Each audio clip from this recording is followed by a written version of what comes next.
what's needed to take that deal from incoming info at pecompany.com all the way up to now you're having conversations with decision makers? What does that SIM or email need to be?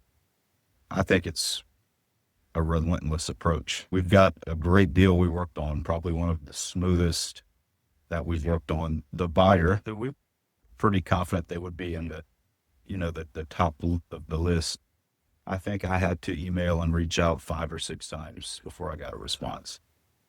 Once they respond, it was just, they were busy. They were closing other deals and priorities weren't, the timing wasn't perfect. And then, 3, 4 weeks later, they finally read the email and it's like, oh my God, this is perfect. And 4 months later, we closed the deal.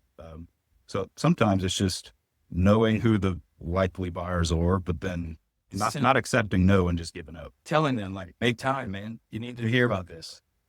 I'm not doing my job if you don't hear about this. And you're not doing yours if you don't listen to. It's rallying them. It's telling them what sellers aren't often telling them, right?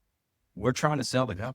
And that's why we like our approach versus a more passive approach. We don't want to wait for them to click a listing or read an email that we sent. Like, we're going to make sure, we'll send it to someone 2 or 3 times. If they don't answer, we're going to find someone else.